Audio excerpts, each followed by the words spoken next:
Hoje nós continuamos os temas, né, sobre a Reforma Protestante. Comemorar a Reforma Protestante não é orgulho doutrinário nem teológico, né, mas comemorar a Reforma Protestante é relembrar de como nós precisamos ser como os crentes de Bereia. Os crentes de Bereia, eles foram elogiados pelo apóstolo Paulo, porque eles não eram pessoas que estavam ali na igreja ouvindo tão somente a palavra, mas eram pessoas que estavam ali ouvindo a palavra, meditando na palavra e olhando na palavra e conferindo na palavra para ver se aquilo que o apóstolo Paulo estava pregando estava de acordo com os ensinamentos do Senhor nosso Deus.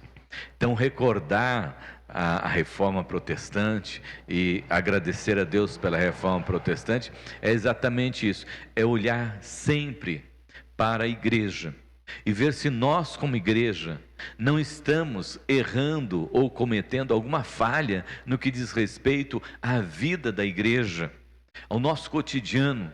Se nós não estamos dando mais lado às nossas coisas do que para Deus, quando devemos buscar Deus em primeiro lugar, se nós não estamos esfriando na fé, quando temos a grande oportunidade de estar na igreja, de celebrar, de cantar na comunhão com os nossos irmãos, se nós não estamos negligenciando os mandamentos como filhos, ao invés de honrar os nossos pais, estamos deixando eles de lado, se como pais nós não estamos também cometendo o erro na responsabilidade que temos de ensinar os nossos filhos no caminho do Senhor, se como igreja nós temos cumprido o propósito do Senhor nosso Deus, que a missão da igreja é levar o evangelho para as pessoas, será que como igreja nós estamos cumprindo esse propósito de Deus, como igreja de Cristo sobre a face da terra? Será que nós não estamos muitas vezes também negociando a nossa fé, né? Querendo trocar os nossos dízimos pelas bênçãos do Senhor, querendo trocar as nossas ofertas por bênçãos do Senhor? Será que nós não estamos vivendo uma vida que não agrada ao Senhor nosso Deus no nosso dia a dia? A Reforma Protestante, ela aconteceu, foi elaborada, né? E aconteceu porque aqueles homens, servos de Deus, foram tocados por Deus para olhar o que eles estavam vivendo como igreja até então e tomar a decisão necessária naquele momento para que pudesse, eu uso sempre o termo, colocar a igreja de volta nos seus trilhos. E qual é o trilho da igreja? A palavra do Senhor, o nosso Deus. A palavra, segundo o reformador Lutero, né, ela é a orientadora, né? A igreja tem que estar envolvida com a palavra, tem que estar vivendo a palavra no seu dia a dia. E hoje nós vamos estar tratando sobre dois tópicos assim, que são muito gostosos de falar, né? Falar que é só Jesus que pode nos salvar.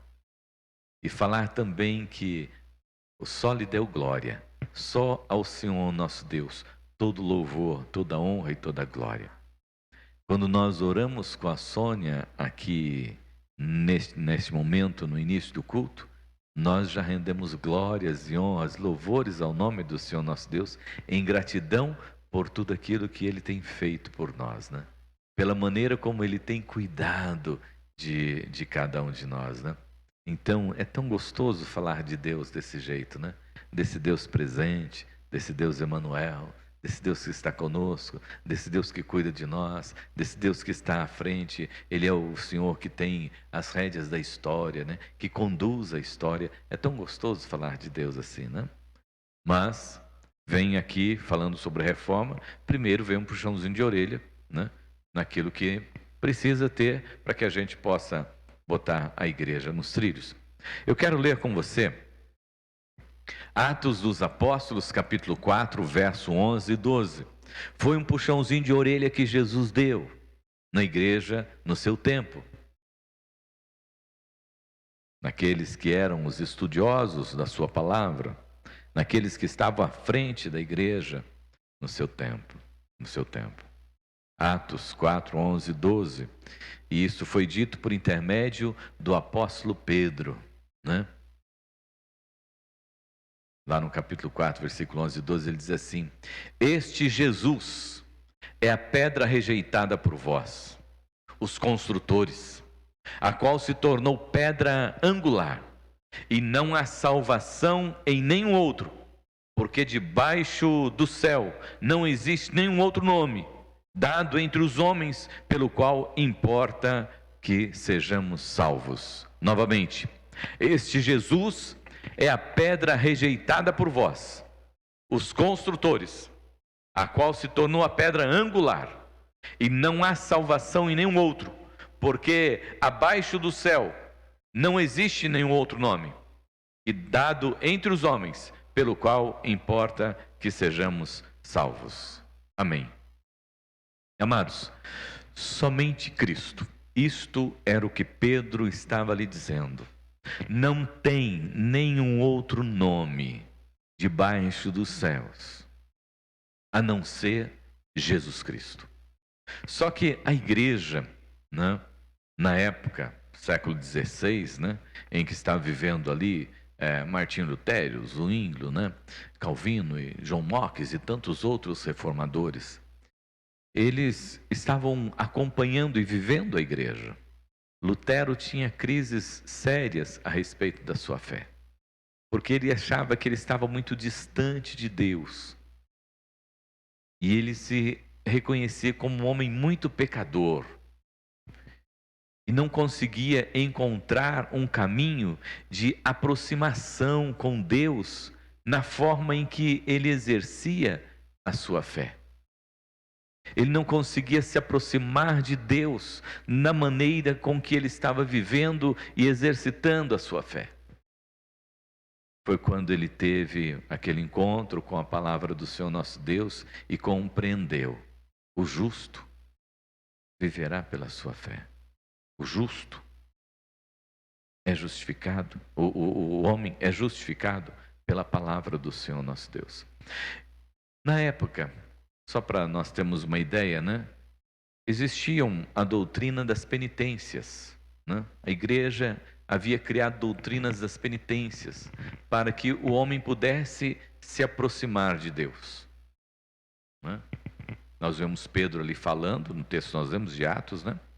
Mas a igreja deixou de ouvir a palavra para andar segundo a orientação dos homens. Então eles tinham nas suas penitências, né, alguns degraus de penitência que eles tinham que passar para ir tendo seus pecados perdoados na tentativa de se aproximar de Deus. Mas nós sabemos que nada pode nos levar ao encontro de Deus se Deus não vier ao nosso encontro. Mas eles estavam tentando. O primeiro degrau que existia era o degrau, né, do pranto. Então, como é que funcionava esse degrau do pranto, né? As pessoas ficavam ali na porta do templo, né? Já ficavam ali na porta do templo, né? E o pecador rogava com lágrimas, com choro, né, pedindo para aqueles que estivessem adentrando o templo que orassem por ele. Então, primeiro, ele se colocava nessa penitência. Ficava só ali na porta do templo, pedindo, chorando, implorando para que as pessoas orassem por eles. O segundo degrau era ouvir a palavra, né? Ouvir a palavra. Mas ele podia ouvir a palavra na entrada da igreja, né? Onde ali ficavam também as pessoas que tinham se convertido. Mas quando começavam a orar, ele tinha que ir embora. Ele não podia ficar ouvindo ou participando das orações, né? Ele tinha que se retirar. O terceiro degrau, né, era que a prostração. Aí ele ficava lá no fundo da igreja, né, onde os penitentes ficavam também ali na companhia dos convertidos, né? Mas aí, quando terminava a palavra, os recém-convertidos tinham que sair, mas eles podiam já ficar dentro do templo para ouvir a oração. E o quarto degrau, amados irmãos, era o juntos, né? Juntos, porque aí ele podia entrar, né? E podia já ficar ali dentro, junto com os demais cristãos, e não era obrigado a sair com os convertidos. Aí já podia ficar dentro da igreja. Então, amados irmãos, os reformadores, vendo isso que estava acontecendo na vida da igreja, eles podiam concordar de forma nenhuma, né? Porque isso jamais aproximava uma pessoa de Deus. Porque você estava obedecendo a orientações do homem. E o que é que a palavra do Senhor nosso Deus nos diz? Versículo que nós citamos tanto, né? Vinde a mim todos vós que estáis cansados, sobrecarregados. Jesus nos convida para ir até Ele. Mas a igreja havia adotado, né, doutrinas humanas, e impondo essas doutrinas para as pessoas. E colocando as pessoas numa situação difícil em relação à sua fé e em relação a Deus. Que elas ficavam separadas. Também, né, o Papa era o intermediário entre Deus e as pessoas. E as doutrinas eram criadas exatamente, né, por intermédio das encíclicas papais. E a teologia da salvação, amados irmãos, insiste, né, que nós somos salvos por intermédio de Cristo Jesus. E a salvação, né, e tudo que está diretamente ligado a ela, como o perdão de pecados, né, tudo vem por intermédio da graça maravilhosa de Cristo Jesus. É obra exclusiva de Deus. Não existe nada que o homem possa fazer hoje para que ele tenha perdão, ou venha obter o perdão para os seus pecados. Nós olharmos para o Antigo Testamento, lá no Antigo Testamento existia que eles, né, levavam a sua oferta, e depois era o sangue que era aspergido e tudo mais, e aspergido a pessoa tinha o seu perdão de pecado. No Novo Testamento é unicamente Jesus que traz o perdão para os nossos pecados. Então, aí vem o texto que nós lemos com os irmãos, né? Que aquele que foi rejeitado por vós, os construtores, né? Ele se tornou a pedra angular. Vocês rejeitaram, mas ele é a pedra angular, ele é a base da igreja. E aí Pedro insiste, olha, e não há salvação em nenhum outro.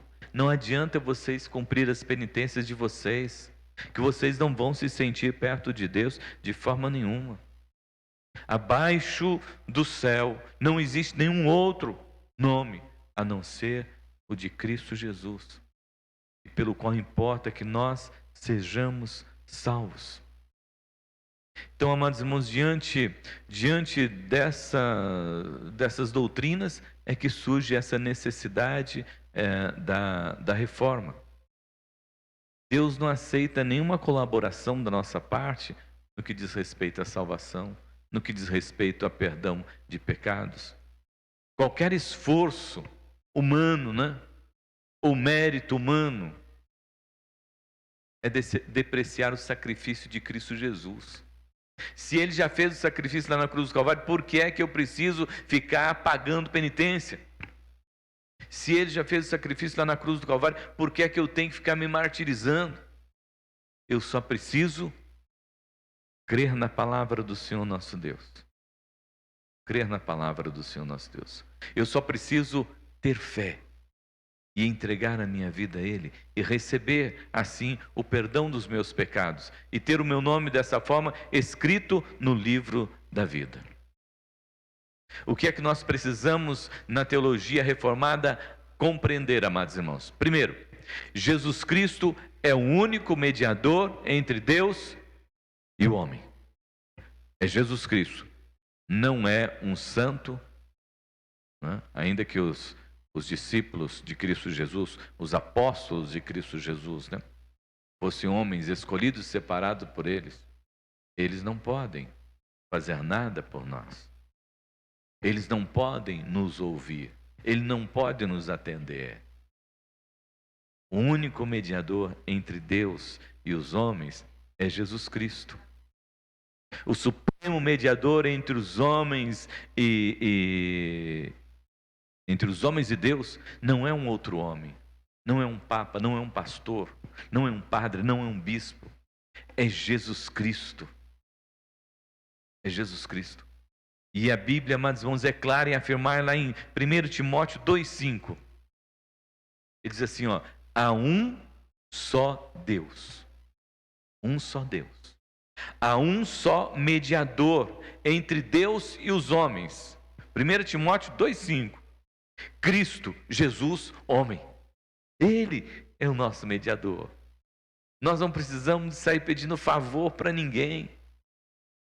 Nós vamos direto a Deus por intermédio de Jesus Cristo. E Jesus foi bem enfático com os discípulos, lá em João 14,6, quando ele diz: eu sou o caminho, a verdade e a vida, e ninguém vem ao Pai se não for por mim. Jesus mesmo afirmou. Como é que as pessoas querem chegar a Deus por intermédio de penitência, por intermédio de outras pessoas? Jesus é o caminho. Acorda, desperta, é Jesus. Venha a Deus por intermédio de Jesus. Ele já abriu as portas para você. É por intermédio de Jesus que nós chegamos ao Senhor, e foi isso que os reformadores vieram a enfatizar naquele tempo. Jesus é o caminho para o céu, Jesus é a porta para o céu, Jesus é o único que pode nos levar até o Pai, porque Ele realizou isto lá na cruz do Calvário. Isaías diz que o pecado coloca uma separação entre vós e o vosso Deus. Sim, o pecado nos separa de Deus, e o pecado separa mesmo as pessoas de Deus. Mas Jesus veio em sacrifício pelos nossos pecados, e Ele já perdoou os nossos pecados. Então nós temos acesso ao Pai. É só Jesus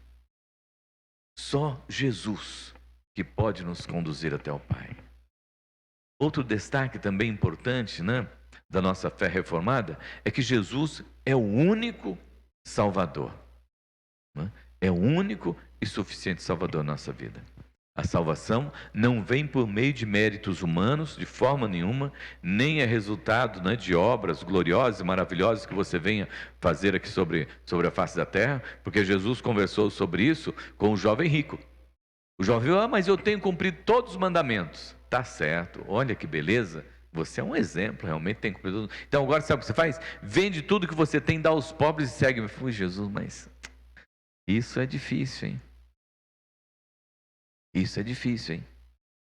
Porque o coração dele estava nos bens materiais, e a fé que ele possuía não era uma fé em Deus, era uma fé nas obras que ele praticava, e ele achava que por ele fazer aquilo, ele estava sendo salvo.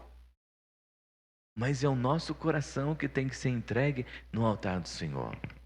Calvino diz: eis o meu coração entregue prontamente ao Senhor, o meu Deus. A salvação, amados irmãos, é obra da graça de Deus por intermédio de Cristo Jesus, o seu Filho. E a Bíblia está falando, amados irmãos, a respeito da centralidade exclusiva de Cristo como nosso único e suficiente Salvador. Voltamos lá para Pedro falando em Atos 4,12. E não há salvação em nenhum outro nome pelo qual importa que sejamos salvos. Jesus. Só Jesus. Jesus é um sacrifício expiatório lá na cruz do Calvário pelas nossas vidas. Então, meu amado irmão, minha amada irmã, creia, é só por intermédio de Cristo Jesus. Não existe nenhum sacrifício, não existe nenhuma penitência que você tem que fazer. Você só precisa conhecer Jesus na sua vida, por intermédio da sua fé, como seu único e suficiente Salvador. E viver desta forma sobre a face da terra, sabendo que não importa o que aconteça, Ele já te alcançou com a sua graça. Não importa as lutas, as dificuldades, Ele já te alcançou com o seu amor. Não importa as covas de leões que nós temos de enfrentar, Ele entra conosco lá na cova dos leões. Ele está conosco para nos guardar, para nos livrar, para fechar a boca do leão e para dizer: este aqui não, porque este é um filho meu. Esta é uma filha minha, lavada e remida no sangue do Cordeiro. Só Jesus na nossa vida, amados irmãos. E o segundo tópico que hoje nós queremos destacar também é: só lhe deu glória, só a Deus o nosso louvor, a nossa adoração, toda a honra e toda a glória. E quando nós estamos falando, amados irmãos, a respeito de louvor e glória ao nome do Senhor nosso Deus, não é aquilo que nós pensamos que fazemos para o Senhor. Não. Nós cantamos louvores, nós oramos, nós exaltamos ao Senhor. Mas quando nós estamos falando a respeito de todo louvor, toda honra e toda glória ao Senhor nosso Deus, é entender que Ele já está exaltado, Ele já está glorificado, Ele é sobre tudo e sobre todas as coisas. E o que nós prestamos a Ele, não representa nada por aquilo que Ele é, por aquilo que Ele pode fazer, por aquilo que Ele fez. Então não é esse louvor e essa glória, não. Nós estamos falando a respeito da soberania de Deus, sobre tudo e sobre todas as coisas, que já está glorificado. Hoje nós temos os homens que têm o seu dinheiro e acham que pode ser alguma coisa, e que podem fazer alguma coisa com o seu dinheiro. Mas diante de Deus ele não pode nada. Como o rico fez, guardou todos que ele podia guardar, Ele disse: agora minha alma, descansa, regala-te agora, porque eu já ganhei aqui para toda a minha vida. Aí o Senhor diz: hoje mesmo pedirão a tua alma, e daí? O que vai acontecer? O que será de você? É disso que nós estamos falando, amados, de algo superior à compreensão do homem, que é a glória de Deus, e que um dia nós vamos ver a glória de Deus na eternidade. Mas enquanto estamos aqui, nós temos que render a Ele todo louvor, toda honra e toda glória. E por que foi que os reformadores, amados irmãos, desenvolveram esse tema também? Somente a Deus todo louvor, toda honra e toda glória. Nós sabemos que a igreja foi perseguida logo no início e continua a ser perseguida, mas ninguém conseguia conter o avanço da igreja. Ninguém conseguia conter o avanço da igreja. Quanto mais eles perseguiam, mais a igreja crescia. Quanto mais gente morria por causa do evangelho, mais gente se colocava seguindo o evangelho de Cristo Jesus ali no dia a dia. Até que chegou no ano 300, Constantino percebeu isso. E ele falou assim: já sei o que eu vou fazer. Eu não vou perseguir a igreja. Vamos abraçar a igreja. E vamos institucionalizar a igreja. E ele institucionalizou a igreja, deu liberdade para a igreja e os cultos também para a igreja. Só que para ele atrair os cristãos, e para estar junto com os cristãos, ele acabou também trazendo coisas do paganismo para dentro da igreja. E o cristianismo acabou assimilando essas coisas, Ele viu que os pagãos transferiam, a parte da solenidade que eles cultuavam a pessoas importantes. Então, os cadáveres dos líderes religiosos, que eram sepultados em lugares obscuros, eles traziam e levavam para o lugar dos cultos deles. E aí então, ali davam honras. E aí então ele começou a fazer isso também na vida para a igreja. E a igreja começou a trazer também os seus mártires, as pessoas que tinham morrido por causa do evangelho, e elas começaram então a ser cultuadas. Em algumas cidades elas se tornavam como se fosse que existem nas cidades é o padroeiro, a padroeira da cidade. E foi daí que surgiu exatamente, né, essa coisa do padroeiro e da padroeira da cidade, aquele que protege a cidade, aquele que protege algum lugar, né? Com essa prática, amados irmãos, o cristianismo acabou se tornando um cristianismo idólatra, porque começou a adorar pessoas. A pessoa começou a adorar os santos. Não que os santos, os apóstolos, Paulo, João, Tiago, São Paulo, não sejam importantes, não tenham o seu valor na vida da igreja. Eles têm sim o seu valor na vida da igreja. Só que eles não são santos, dignos de adoração. Eles são santos porque eles foram santificados por intermédio do Evangelho de nosso Senhor Jesus Cristo. Como eu sou santificado por intermédio de Jesus Cristo, como você é santificado por intermédio da ação gloriosa do sangue de Cristo Jesus que foi derramado lá no Calvário e pela ação do Espírito Santo na sua vida no dia a dia, que vai te tornando santo. Mas santo não no sentido de merecedor de honra, louvores e glória. Santo no sentido de ser separado para servir ao Senhor, o nosso Deus. Só que isso causou confusão na cabeça do cristianismo da época. E eles aceitaram algo que era comum no paganismo, de adorar, venerar pessoas, também no cristianismo. Olha só como são as coisas. Isso acontece nos nossos dias? Também acontece. Outro dia eu vi uma pessoa que disse que ela vendia oração, né? Você ligava para a pessoa, né? Você ligava para a pessoa e aí então você dizia o que é que ela queria orar, ela dava o preço, você mandava o dinheiro na conta dela e ela orava por você. O que é isso? Se não, mesma coisa que a venda de indulgências. Você está comprando a bênção do Senhor? Simão tentou fazer isso. Tentou comprar o poder dos discípulos, porque os discípulos impunham as mãos, as pessoas já eram cheias do Espírito Santo e aconteciam coisas maravilhosas. Ele também tentou comprar.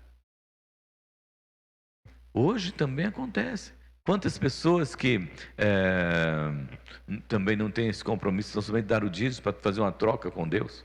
Quantos nós não vemos na TV, né? Já vimos no passado aí, de pessoas, não, se você quiser, né, ser abençoado, você vem aqui e dá a sua oferta aqui na igreja, que você vai ser muito abençoado. Quem disse que Deus abençoa por causa de oferta? Deus nunca abençoou por causa de oferta. Deus abençoou por causa da sua graça, do seu amor, da sua misericórdia, porque Ele não depende das nossas ofertas. Nós ofertamos em ação de graça por aquilo que Deus tem feito por nós e para a manutenção da igreja e para que possamos estar enviando missionários e obreiros para pregar em outros lugares. É por isso que a igreja precisa de dinheiro para realizar isso, não é para Deus. É para realizar a obra do Senhor sobre a face da terra. Então, o Senhor não vai vender milagres. O Senhor não vai vender, né, a graça dele para você. Quantas pessoas, né, que vão na igreja porque tem medo que se não for na igreja pode ser amaldiçoada. Não existe isso. Nosso Deus é o Deus da graça. Ele não negocia a sua palavra. Ele tem compromisso com a sua palavra. Agora, ele não tem compromisso com a palavra de homens, pastores, bispos, padres e apóstolos, quem for por aí que estiver falando alguma coisa diferente daquilo que a palavra diz. Ele não tem compromisso com a palavra desses homens. E às vezes nós ouvimos, né? Vem hoje porque hoje é a noite do milagre. Espera um pouquinho. Toda noite é noite de milagre na vida daqueles que crêem no Senhor Jesus. Vem hoje porque hoje vai ter o fulano de tal pregando e ele é isso, é sapatinho de fogo. Não existe isso. Não existe. Vai em tal lugar, que em tal lugar você alcança milagre. Né? Não existe isso. Isso é negócio de fé. Deus não negocia a nossa fé. Deus não negocia a sua graça, o seu amor, a sua misericórdia. E assim, amados irmãos, nós temos lá na nossa confissão de fé de Westminster, né? O fim supremo e principal do homem é glorificar a Deus e gozá-lo para sempre. Essa é a finalidade nossa. Nós fomos criados, nem fomos salvos para exaltar e glorificar o nome do Senhor nosso Deus e desfrutar da presença de Deus sempre, né?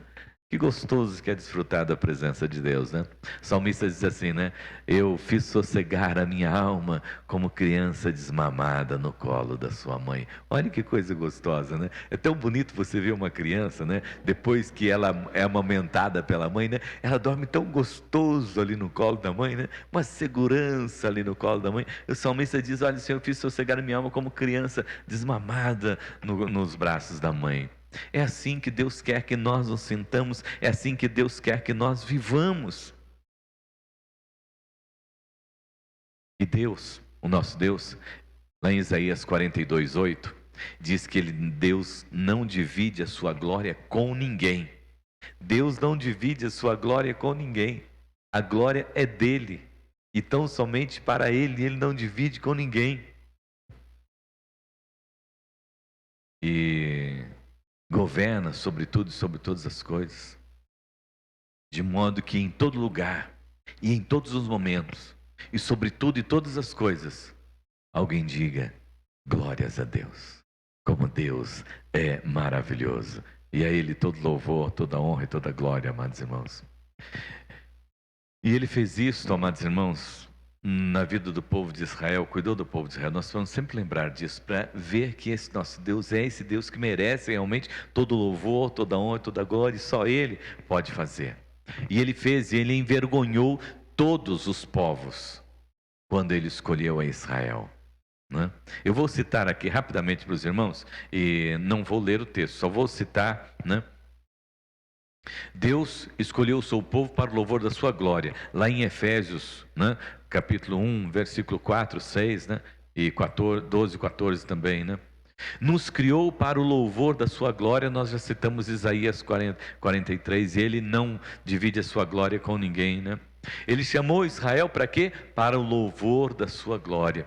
Deus resgatou Israel do Egito para quê? Para cantar louvores para o louvor da sua glória. Tanto é que Faraó falou para ele: vocês vão lá, cantem louvores lá no monte de vocês, na terra de vocês, depois vocês voltam trabalhar aqui no Egito. Mas aí Moisés disse: não, o Senhor quer que nós estejamos com Ele sempre lá no monte, louvando e glorificando o nome do Senhor nosso Deus. O Senhor levantou o Faraó para mostrar, né, o seu próprio poder, para glorificar o seu nome, quando ele leva Faraó lá para o mar e afoga os seus soldados, os seus cavaleiros. Foi para mostrar a sua glória e o seu poder, amados irmãos.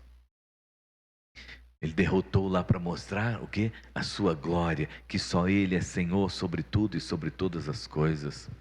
Deu a Israel a vitória lá em Canaã para a glória do seu nome, né? Segundo Samuel 7:23. Não desamparou o seu povo, né?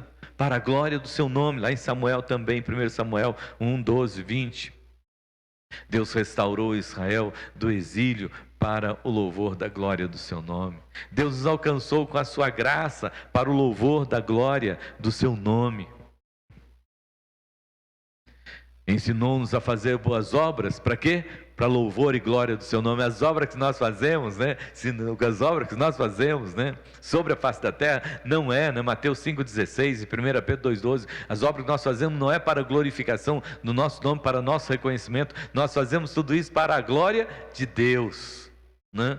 Naquela consciência daquela irmãzinha que, quando recebeu uma cesta básica, passando necessidade, a pessoa que foi levar a cesta básica falou: nós estamos trazendo essa cesta básica aqui para contrariar a fé dela, né? Já estamos trazendo essa cesta básica para a senhora, mas foi o diabo que mandou. Ela falou: eu sei mesmo, quando Deus manda, até o diabo obedece, porque é para a glória de Deus, é para louvor da glória do nome do Senhor nosso Deus, né?